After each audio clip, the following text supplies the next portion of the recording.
जगतपुर जंगल में पीरू और उसकी बहन पिंकी, दो अनाथ बहनें एक साथ रहती थी। पिंकी थी बहुत ही सुंदर और बहुत घमंडी, और दूसरी तरफ बड़ी बहन पीरू थे, दिखने में बहुत ही बदसूरत। दोनों के बीच में कोई भी मेल नहीं थी।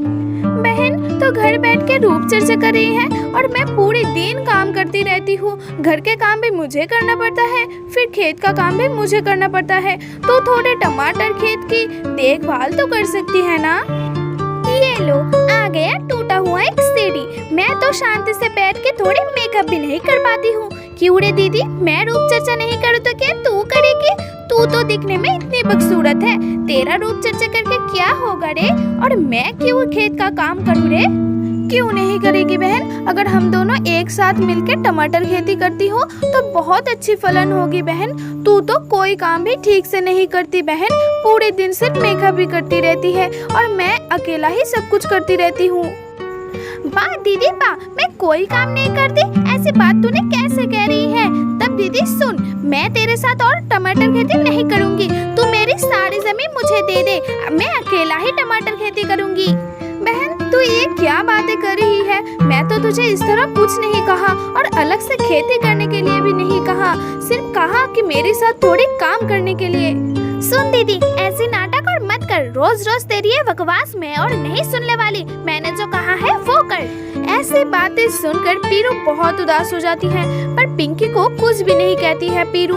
उसके बाद पीरू पिंकी के हिस्से के जमीन दे देती है। फिर पिंकी उसके जमीन पर भी टमाटर की पेड़ लगाती है। इसके बाद से दोनों बहन अलग से टमाटर खेती करने लगती है। पीरू पूरे दिन टमाटर खेती का ध्यान रखती है। दूसरी तरफ पिंकी पूरे दिन खुद की रूप चर्चा लेकर बिजी रहती है। टमाटर खेत का कोई ध्यान ही नहीं रखती है पिंकी।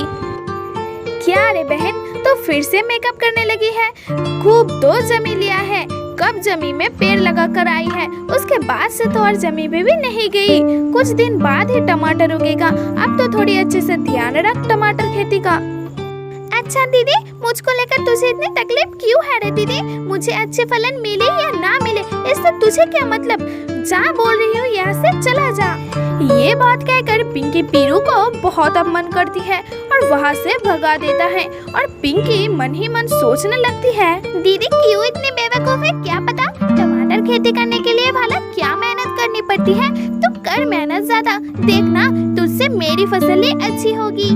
ये कहकर पिंकी फिर से मेकअप करना शुरू कर देती है। ऐसे ही कुछ दिन बीत जाती है। धीरे धीरे पीरू के टमाटर पेड़ पर बड़ी हो जाती है और टमाटर भी उगती है, पर दूसरे तरफ पिंकी के टमाटर खेत पे बहुत ही कम टमाटर उगती है। बहुत दिन तो बीत गया, अभी तो टमाटर उगने का भी समय हो गया है। जाती हूँ, जाकर देख कर आती हूँ कैसी फसल उगी है। ऐसे कहकर पिंकी खेत पर जाती है और देखती है, ये क्या हुआ? मेरी टमाटर के पेड़ में इतनी कम टमाटर उगी है, लेकिन दीदी के खेत में तो कितनी सारी टमाटर उगी है। तभी वहाँ से कालू कौवा गुजर रही थी। पिंकी के ऐसी हालत देखकर कहती है, क्या रे पिंकी, तेरी खेत में इतनी कम फसल क्यों है? पर तेरी बहन पीरू के खेत में तो बहुत अच्छे टमाटर उगी है। इस टमाटरों को बेचकर तो पीरू को बहुत पैसा मिलेगा। अरे यहाँ पर मैं चिंता कर रही हूँ और तुम यहाँ पर पीरू का माला जप रहे हो। जाओ, यहाँ से चले जाओ। हाँ हाँ, जा रही हूँ। ये कहकर कालू कौवा भी वहाँ से चला गया और इस तरह पिंकी गुस्से में कहने लगती है, क्या सोचा है तूने दीदी? अच्छे टमाटरों को बेचकर तू बहुत पैसे कमाएगा और बहुत नाम कमाएगा।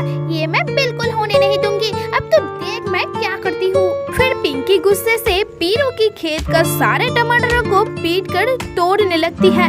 वहाँ से एक टमाटर टूटकर पिंकी के सिर पर गिरती है और बहुत जोर से गिरने पर पिंकी वहीं गिर जाती है और रोने लगती है। तभी पीरू भी अपने टमाटरों को देखने के लिए खेत पर आती है और उस पिंकी को ऐसे गिरे हुए देखकर उसके पास आती है और कहती है, अरे बहन, तेरी ऐसी हालत कैसे हुआ रे? तू ऐसे क्यों पड़े है? उसके बाद पिंकी पीरू को सब बताते हैं। अरे दीदी, तू मुझे माफ कर दे, मैं तेरी एक भी बात नहीं सुनी, मुझे माफ कर दे तू। अब से हम दोनों एक साथ ही खेती करेंगे और मुझे मेरी गलतियों का सजा मिल चुकी है। तब से दोनों बहन एक साथ अच्छे से रहती है।